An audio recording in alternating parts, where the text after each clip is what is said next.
La ligne de solo il y a internet. Oui. Mais chaîne Nayo n'a s'appelle Nango parce que c'est une des chaînes Oyo et l'Obelaka Baptiste comédien. Mais il y a maintenant qui un plus. Soutenez-nous. La Misakop est là. Au lieu de sur internet, Abeli va filmer Tinda Aid. Voilà, maintenant nous voulons nous prendre en charge. Voilà, chers internautes, soyez le bienvenu dans votre émission Shot News avec Eki Bumba, votre orgueil serviteur. Nous avons na Lemba super, na Flash Congo, na Congo ya Corneille City, les artistes comédiens, na mutuelle de santé Mokoboyo, ils ont initié par le médecin, les jeunes médecins et puis na ministère de la santé, de manière à ce que les artistes comédiens ils ont maladie, tout problème pour eux, ils ont de gauche à droite, un peu pour orienter Makambu na ndenge ya bien, ya moto ye awa donc tu peux si moto vraiment na maman na biso maman GH, moto place aux amis na kata London, tu peux si moto na papa Edo, tu peux si moto na bino nyonso tout bolingaka équipe Bumba, tu peux si moto na famille Bumba Mobimba, place aux amis, tu peux si moto na Diana Bumba, tu peux si moto na Atu Bumba, papa Leki, tu peux si moto na Suke, papa Richard, bino nyonso tout aux amis na poto, tu peux si bino moto Pati Basile pour sans oublier Epi Bumba, Belinda Bumba, Nancy Bumba, Linda, tu peux signer une moto place aux hommes, Linda na kati ya Belgique, ba moto na ya mwana. Voilà ton côté na kati tout monde, qu'est-ce qui se passe et vous moto tout juste après. Merci. Cadre du lancement d'une mutuelle de santé des artistes et des comédiens congolais. Et nous avons vu que il s'est passé un beau bout de temps pour nos artistes comédiens qui contribuent à la santé de la population. Mais aujourd'hui, quelque part, on ne peut pas dire délaisser d'eux-mêmes, mais du point de vue sanitaire, il n'y a pas une structure étatique, une structure normale qui les encadre du point de vue sanitaire. C'est la raison pour laquelle la dynamique de Médecins pour la promotion de la santé, qui est une ONG à caractère médico-social, a mis sur pied une mutuelle de santé des artistes et comédiens congolais. En sigle MISACOP. Donc c'est pour prendre tous les artistes et comédiens congolais dans une mutuelle de santé pour commencer à les prendre en charge. C'est de quelle manière vous allez faire cette prise en charge? C'est la prise en charge moderne en fait, de la médecine moderne. C'est-à-dire il y aura des centres appropriés pour MISACOP, c'est-à-dire tous les artistes comédiens qui vont tomber malades, à tout moment qui sont malades, peuvent aller déjà dans un centre, une clinique, un hôpital qui va signer un partenariat avec la dynamique de médecins où nous allons commencer à envoyer nos artistes qui seront malades. Et quelle est votre motivation? Vous avez déjà trouvé des cas de conséquences négatives ou bien? Oui, nous avons trouvé des cas vraiment très conséquents. Personnellement, j'ai vu le grand je peux dire fan de Vieux Lokou et le Vieux Massoum. Je suis là, je vois le Vieux Massoum encore en vie, je vois le Vieux Lokou n'est pas là. Je me suis dit, je ne veux pas voir comme fut mon vieux, mais je veux voir aussi les artistes et comédiens qui font aujourd'hui que nous soyons bien, vraiment qui puissent vivre vraiment longtemps. Et quel est le message aujourd'hui que vous allez lancer à tous les autres artistes musiciens et artistes comédiens plutôt qui seront absents à cette rencontre? C'est l'union, une mutuelle, c'est l'union.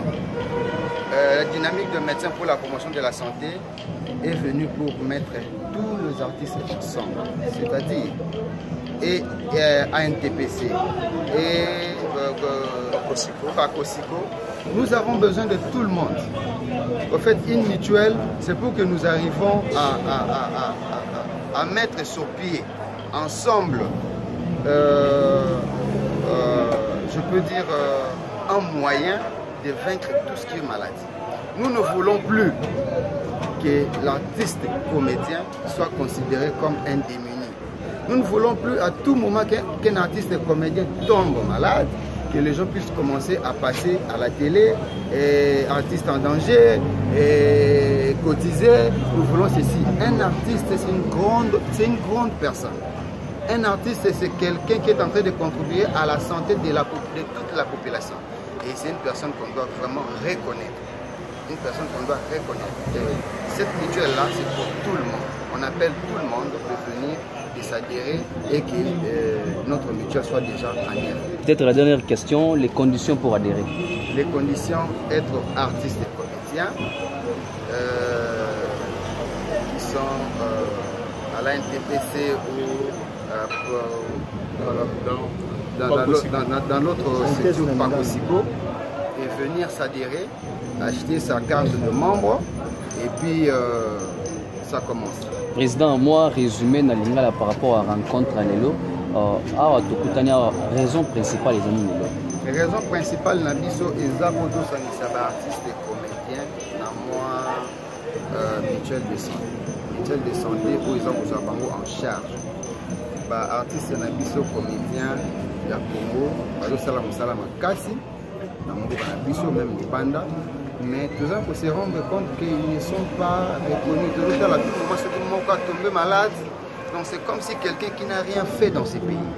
Pendant que ce sont des personnes, des personnages, il faut tout tomber là-bas. Alors, l'histoire dynamique de métier de Monique, tout ça pour occuper soins de santé, il y a l'artiste et comédien comme alors le Bénin. Tout ça, il y a des mutuelles de santé. Où ils ont caca ya bango, où vous savez qu'ils sont surtout sangana, à tout moment vous avez malade, au hôpital, à tout moment, moi problème de santé, ils allaient même, toujours que non, même s'il y a des problèmes, il y a des banda.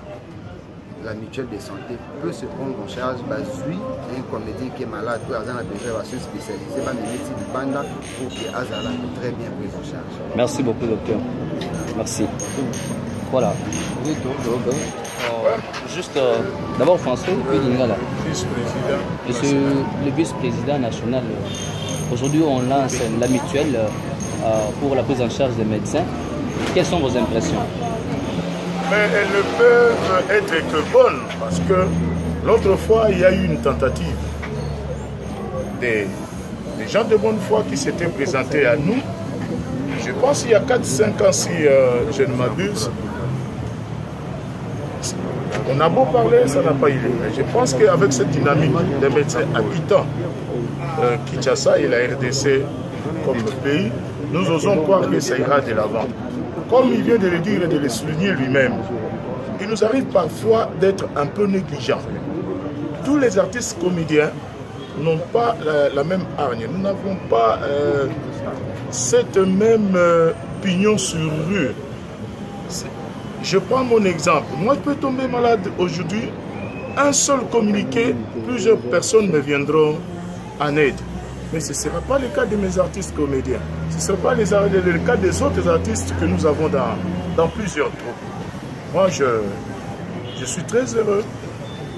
J'avais cru quand on avait parlé au départ avec Dr Nathan, je n'avais pas cru.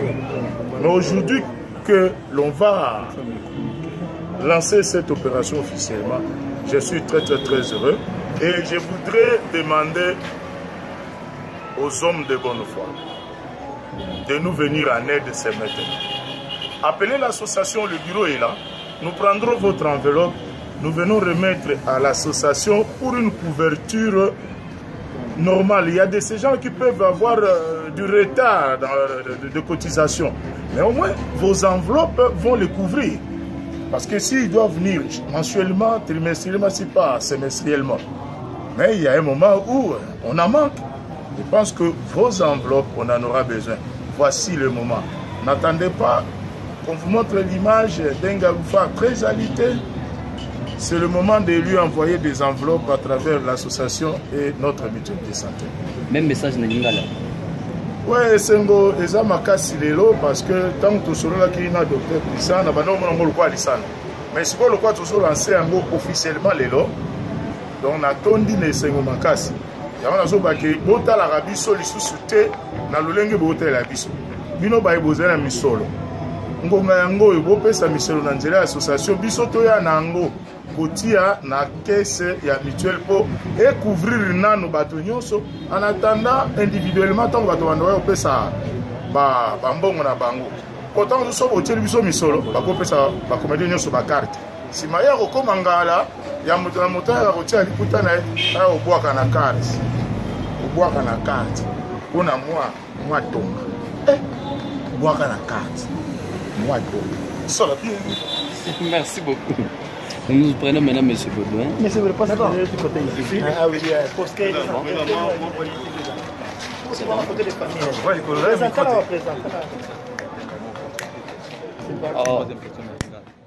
Voilà, M. Baudouin, nous venons d'apprendre que vous êtes candidat à la présidence pour les artistes comédiens. D'abord, quelles sont vos impressions par rapport à cette organisation aujourd'hui, la sortie officielle de cette mutuelle? Bon, ici on ne parle pas élection, hein, on parle plutôt, on est venu en prélude du lancement de la mutuelle de santé des artistes comédiens du Congo, qui est une initiative très géniale et très louable des amis médecins regroupés au sein de la dynamique des médecins pour la promotion de la santé. En tout cas, nous, on ne pouvait que les encourager, on ne pouvait que les soutenir parce que, vous savez, quand la maladie vient, elle n'annonce pas. Et comme vous savez, nous sommes des libéraux, nous faisons un métier libéral. On n'a pas tout le temps, on n'a pas l'argent tout le temps. Nous n'avons pas, nous ne sommes pas comme les autres catégories de la société qui ont rendez-vous chaque mois à la paye. Nous, nous n'avons pas un salaire mensuel. Et nos prestations, parfois, on peut rester comme ça 2-3 mois sans prestation, par conséquent, sans argent. Et imaginez-vous, si on tombe malade en ces moments-là, c'est vraiment catastrophique. Raison pour laquelle nous n'avons pas hésité quand nos amis, à travers le médecin, le docteur Blaise, quand ils sont venus nous proposer cette initiative. En tout cas, on ne pouvait même pas hésiter parce que il va de notre intérêt. Raison pour laquelle aujourd'hui, on est venu échanger un peu avec eux, avec les médecins, avec le représentant du ministère de la Santé qui s'occupe des mutuelles de santé pour voir dans quelle mesure on peut rendre cette idée, dans quelle mesure on peut concrétiser cette idée, dans quelle mesure on peut rendre viable cette mutuelle. Voilà. Même message Namina là. Voilà, donc les lots tout ça mani pour la ndenge nini tokoki kosangisa maele elongo na ba ndeko minganga o bazwi likanisi ntabu nzenga ta kitoko ya kosala mutuelle ya santé ya ba comédien. Alors tant va pesaki biso likanisi wana biso bakambi ya ba comédien ozala musala na ona nzoto mais okina musala mikonyo sote bafuta ko pe salaire mikonyo sote chaque mois le quoi bande konyo so biso ba libéral ko za tamso fin tamso 6 mois marché ezati tamso 2 mois marché ezati ko za pe mo comme sous ba ofandi chaque jour za ba marché na yo za ba production za ba journal za mambo. Alors webi bokono ela kakati tant bokono yaka ela kakati okuta yo ozana eloko te na libenga tango wana soki omilengela kite obimi malole ekomi balekisaka yo na télévision na soni bakende kosalaka lolombo mpona bato basunga yo basalisa yo ozwa traitement eza soni yango omoni à travers mutuelle oyo bandeko basali ekosunga de manière à ce que tobanda kotya tokosangisa maele toluka ndenge nini tokoki kotya mo eloko ya moke de manière à ce que maladi bokono eya na moyi eya na butu ekuta yo oza na piaka ekuta oza na piaka te lokolo oza membre ya mutuelle lokolo otyaka cotisation na yo et puis à travers na badon oyo bafanatique na biso bamécène na biso oyo bakopesa ekosula donc yango nazolanse mbela bato tokumisaka oyo tobwakaka mabanga oyo bolingaka baartiste bosunga baartiste olie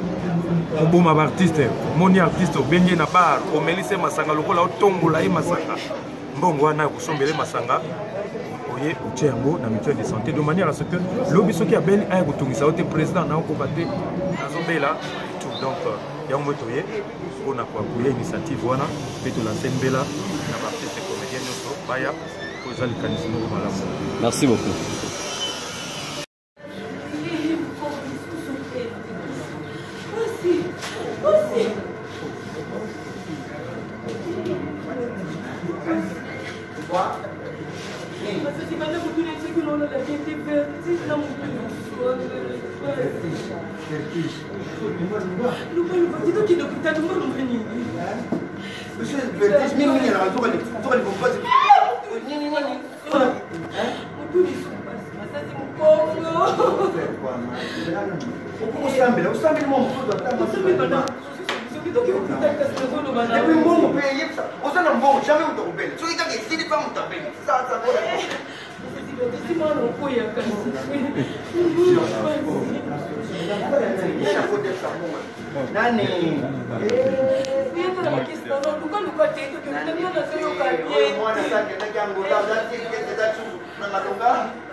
Mais on va vous foutre à le mois prochain. Vous foutez une avance.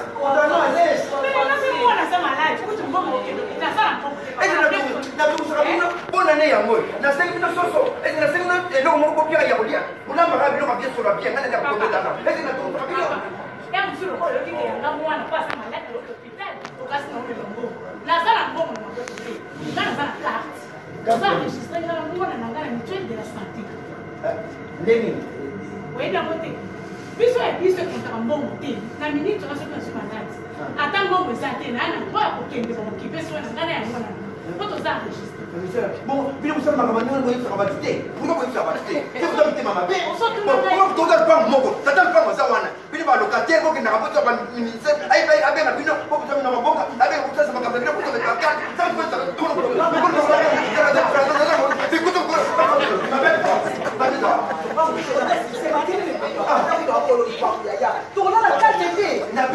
N'appelle ici. Pourquoi pas m'appeler ici? Mais par rapport à la carte de ma santé, papier bangoué, papa bangoué, ça me doit être tellement une fois, parce que l'on s'en est. On se fait pendant ça pour qu'il nous à éviter. Pendant la yomanina, il y a quatre jeux pas la yé, papa, il y a des collections comme un de la santé. C'est ça pour l'interroger, c'est ça pour papa, ton coach, c'est ça qui est les batailles, et ça pour la santé n'a pas son mot. Si on cotisé, les tigres à cotiser pour la mobile, la famille n'a pas oublié. Sauf qu'il a belle n'a pas.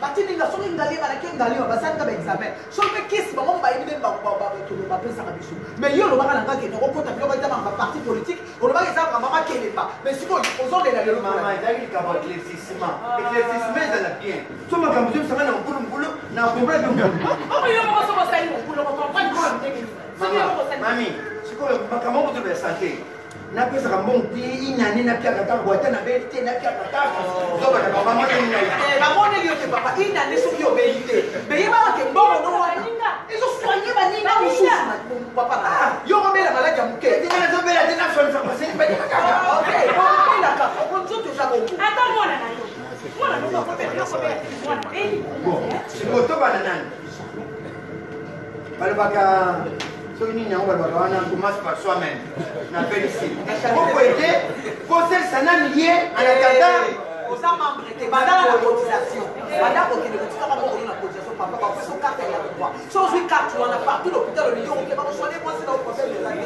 neti yebo aza na mbongo te aza na carte na ye azomema mwana bakesi owelela ta na ndenge nini mama kotana na mutuelle de la santé nde komona nde baoya kolando na ndako na ambulance eya kozwila oleka na miti maman pas on tient maman pas on vino eza te papa olanda ndenge nini tozaka membre te yaba tia lumba yaba baka yaba baka peu en détail, à Kamongo, à Soulo, du Fournier aussi.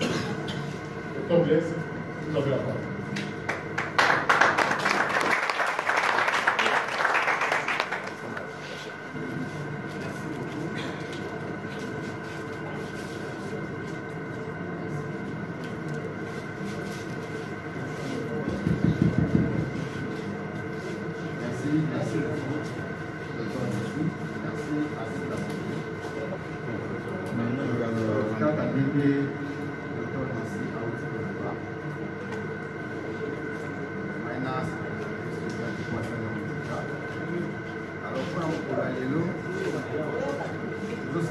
Merci mingi na bandeko nyonso bazwaki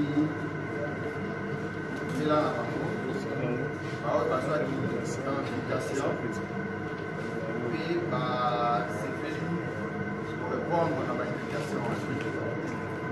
Merci na bandeko nyonso oyo bazwaki biso. Ce qui est vrai soki ozalaki neti mwa mosika mais à tout moment tobandai koluka bainformation. Le micro s'il vous plaît.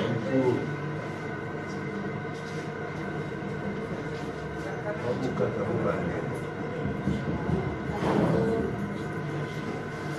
à tout moment que vous avez un problème, il y a comment rencontrer l'artiste. Alors, c'est Nagui qui est.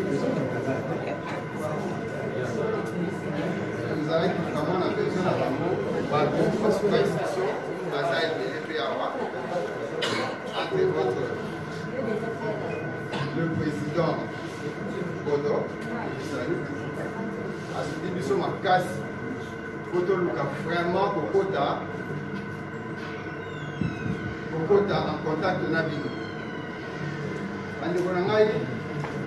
Tout d'abord, je vais présenter la dynamique de médecin, c'est quoi? Parce que vous allez commencer à vous poser des questions en dynamique de médecin, c'est quoi? Essayez quand même de vous répondre. Vous devez savoir que la santé par le riz, la santé par le riz, c'est tout un programme dans le pays des pays. Nous est accueilli à Côte, ici à Mongoua. Tu vas faire la garde, il n'y a pas. Tu dois payer son argent. Et cet artiste-là est rémunéré convenablement. Et cet artiste-là est reconnu au niveau de la pays n'a pas convenable.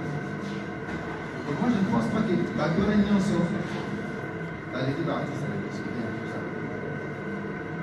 et on s'est posé la question, pourquoi est-ce que dans il y a des issues qui font que Bissonné, que je sais que moi, je vais vous dire,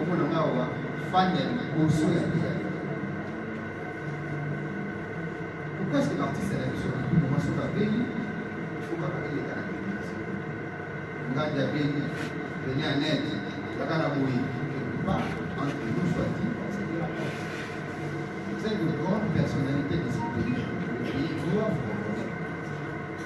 Et le pays va arriver à vous reconnaître quand Dino Boza, uni, Dino Boza, organisé. Quand vous êtes déjà départagé, merci. Ici. Mutuelle de santé, c'est quoi les amis? Mutuelle de santé, les amis qui est validé. En quelque sorte, je peux dire que le meilleure santé. Les longs en entier, il y a des soumis. Et puis, on a tout ça. Il faut pas faire un la il dit que c'est un cercle vicieux. Vous voyez, à tout ça, il paquet paquet on a des psychologues et ça pour la santé la mission. Mutuelle de santé sur la radio, pourquoi? Ce n'est pas à tout moment que tu as l'argent. Dès que tout moment, c'est net au tout. Vous pouvez là, la pouvoir d'être bien. Vous pouvez à 16 heures, vous pouvez à la ça. Moi, la balle ça, la bâtiment. Vous pouvez à Kamani, vous pouvez à bien, vous pouvez à Kamani. Donc, on a bien un temps où on va essayer de faire la suite. Et ma carte, c'est quoi l'animation? Ok, puis aussi, on va passer une carte, on le va nous demander. Et alors, qu'est-ce que tu vas faire à ce moment? Aller demander pour que nous le fasse. Et pendant que ça va faire une sur moi, non, Et ce sont des histoires où on a toujours vivre à tout moment dans le monde. Et à niveau même de artistes et comédiens, nous sommes en train de voir que du point de vue sanitaire, cette corporation est délaissée. Mutuelle de santé au moment est-ce qu'il fonctionne. Tout d'abord, dynamique de médecin, malgré que Mazawana a le dit toujours ça là, mutuelle de santé à partir de comédiens congolais. Mais dynamique de médecin aboutit à la décider à ta et l'Okomoko pays. C'est-à-dire, et le paiement, et la manière de payer, et la façon de déroulement. On va se décider ensemble avec tous les artistes. Bien bon, mutuelle a dit ça, il faut être bien. On dit qu'il y a des gens qui sont des artistes. Nous sommes dans la mission de salaire. Mais peut-être qu'on va nous foutre à tout temps.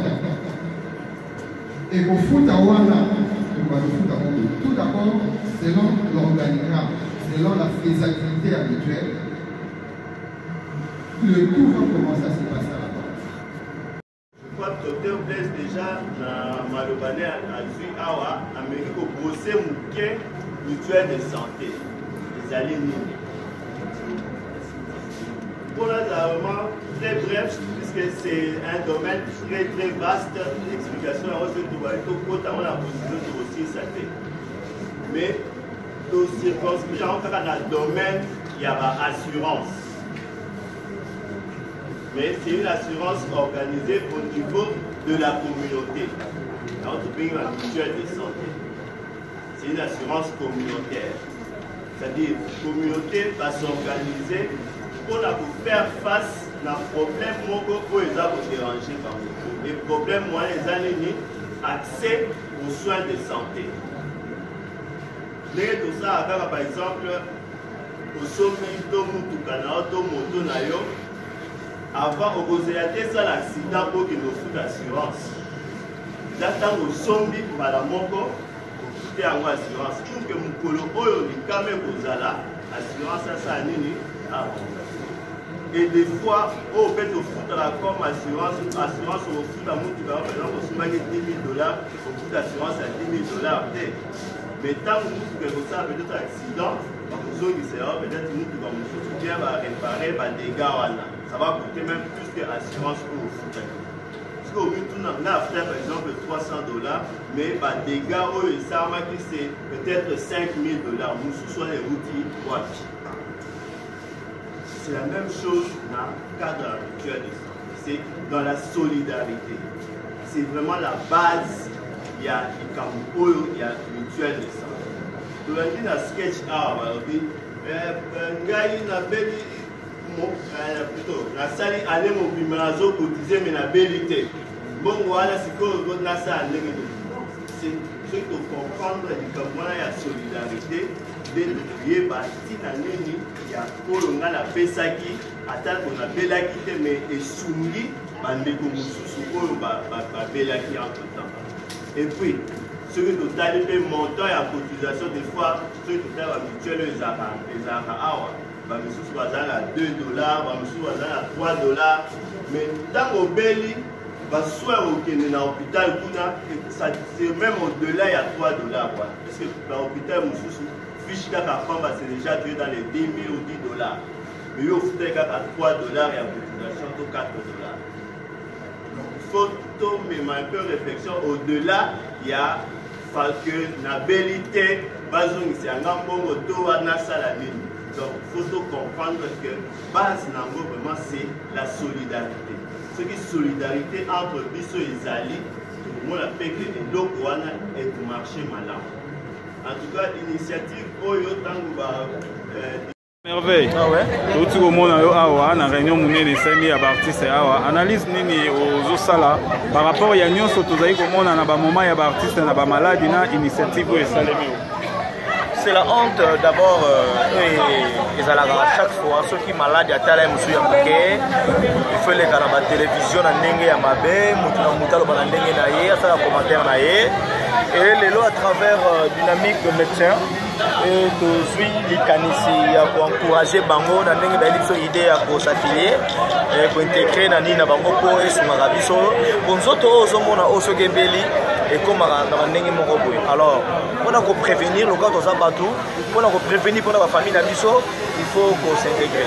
Entre temps c'est vrai ça peut arriver coûte malade et coûte aux la possibilité. Mais à travers une cotisation, il y a mon cœur aux habitués qui ont fait ça. Un jour, moi, je suis là, moi, je suis et je suis alors, on a bien encouragement. Et bien, on a parti au Baye.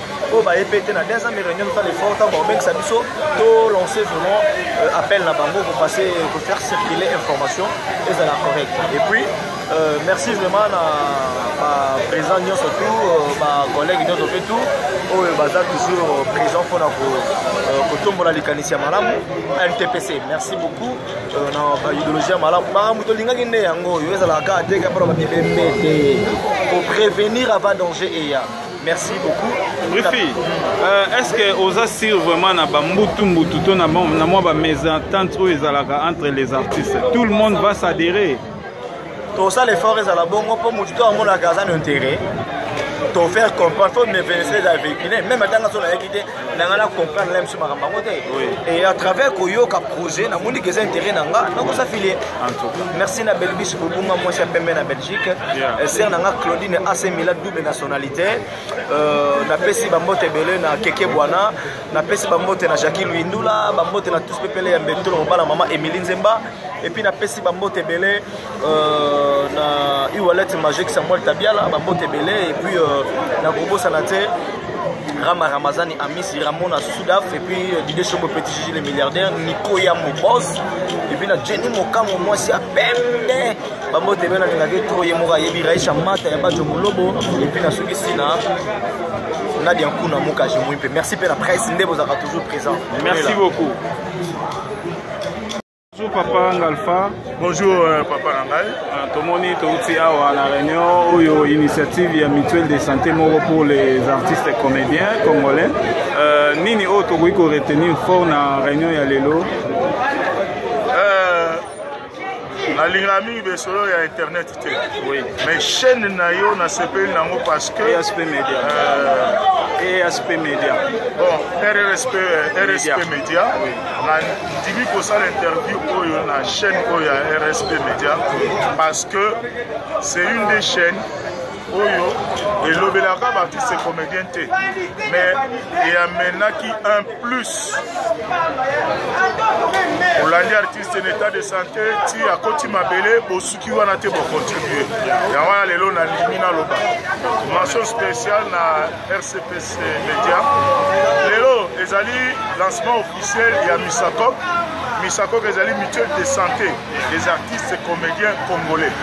Yo ozala mikili ya poto ozolanda. Yo oyo olobi olingaka ba comédien. Voilà, possibilité peut s'améliorer. Que les comédiens basangani autour d'une mutuelle de santé appuyée par une dynamique de médecins congolais. Pour les aralistes soutiennent que les comédiens Beli, Bolanda na ba chaîne oyo lokola SFS Media, oh Songolo Abeli, mon fils Tcheko, les alaté, bisou subongote, kamata $50 na yo, $100 na yo, 200 na yo, tindela artiste congolais. Baka c'est pour la Misakok. Pour l'association, pour couvrir. Pour ce début, on a besoin de vos soutiens. Vous tous qui me suivez, on a besoin de votre soutien. Soutenez-nous. La Misakok est là. Au lieu de sur Internet, Abeli va filmer, Tinda aide. Voilà, maintenant nous voulons nous prendre en charge. Vous vous êtes posé des questions, Galfa, Azali, me voici. Soyez vraiment l'ingara Moussala tout ça là. Je ne te demande pas au de la pour la bonne fête. Au de la pour Nali. Non, non, non. Ça, Dieu va me prendre en charge. Mais pour la santé, ma santé, sa santé, notre trésor, la matassa, notre votre l'air. Ma santé, ta santé, sa santé, notre santé. Donc, santé, il faut appeler sans café, il faut la sans lait, mais Badobi Awa, santé. Tina oyo moni ba comédien nyonso bolingaka bakutani awa po balingi mbala oyo un frère songolo songolo esombela moninga aspirine yo mpo olingaka biso pardon misakok ne fût-ce que mpo na matasa votre santé. Merci beaucoup, papa. Vraiment, merci, papa. Merci. Ouais, président Tcheko, tu as la réunion à et tu as le marat pour ça.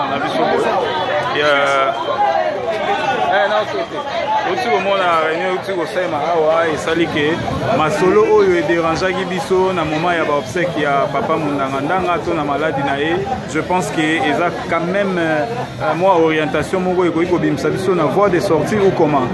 Oui, c'est d'abord quelque part le malheur bon. Oui. Dans ces circonstances il y a loi, il y a Vemaï. On a biso et réveiller même makambo non soyo. Parce que moi, ma collègue de la collection de médecins, quand même, va penser que non. C'est tout parce que les autres suppliquent non pour nini, à tout ce monde n'a pas la base ou nini. Donc je pense qu'à travers ma campagne, on BBC vraiment sur l'idée. Donc on fera qu'encourager, fait conscience de la mission des artistes et comédiens, vraiment conscience de la réveiller, afin que tous s'atterrent, tous contribuer, tous là. C'est ça que je vais soutenir même mon papa qui a dit que les artistes comédiens, les Tcheko, le groupe Yokason. En tout cas, le groupe Yokason, il faut y adhérer. Parce que ceux qui ont adhéré à la mutuelle de santé à artistes comédiens, la famille n'a adhéré. Maman Kalanga, Chouchouna, José, tout le monde, Julia, Julie Kabouya, l'union va s'adhérer pour que vraiment tous aura soin. Ceux qui ont pu faire ça, mais non pour faire pour moi maladie, ceux qui ont moyen de se faire soigner. En tout cas, vraiment, quant à ça, la diaspora pour soutenir le puceau, na Misakok et vous avez bien ma casse. Voilà. Merci beaucoup. Bonjour papa. Bonjour. Boko Seigneur. Zambé ya Mabela Congo. Otu komona bino na Corneille City, réunion moko ya mutualité ya santé. Bokomi kokima ba maladi, bokomi kokima ba makambo nini o retenir na mutualité to na réunion oyo ya journée lelo. Ouais, en tout cas réunion l'équipe très bien, ndaki sabaye na ngope pour soutenir ba artiste pour la maladie. En tout cas, ils ont solution moins bien. Ceux qui te pèsent pendant, tu mis pèsent force pour nous et vous avez bien. Donc, dernièrement, ils ont moi passe na artiste comédien parce que na problème ni. Bien sûr, ma base biso, ma subiso engagement té. Donc, bah, celle biso aide pour nous tous enregistrer, pour nous passer une maladie. Mais ça bien, pour nous c'est bien. Et là, on m'a bien. En tout cas, celle biso faveur pour que les gens sur lesquels on va PC. Car on a 4 hôpitaux, on a des hôpitaux qui sont les malades de PC. On a choqué ça. Merci. Tozana papa Shogun awa outil réunion ya mutualité de santé ni nous retenir c'est bon. Hôpital en tout cas. Donc c'est bon.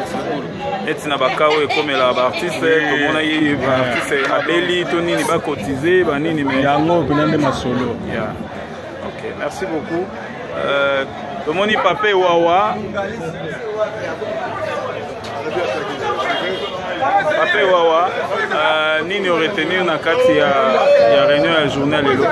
Bon, réunion ya lelo on a quand même moins retard na bandai na tournage quelque part mais on a retenu na monika que tozala on na CP que tozala lisanga tokota na likambo oyo que balela biso ka balela na tebe et wawazo bela tosala cotisation akufi cercueil tozo kokate ya kingsongolo pesa biso cimetière pakala et vraiment na idée ya boye soki na osala déjà la contribution na ngana libota na nga et que maladi toni ni pe balobi ke bakolanda si ata na kokufa fois bakolanda. Donc ça veut dire que contribution na bango pe ekozala kaka toujours tozala vraiment na osenga ndenge artiste oyo partout na monde oyo bazoka likambo bakota likambo oyo vraiment eza bien na contribution nde ekosala question nazwi malade ata nana na 100 francs mais comme na contribution hôpital place bakolakisa nake nazwi na soin so pe sengi ngale matoni mpo balobi yango wana na okoma ngale alors merci beaucoup.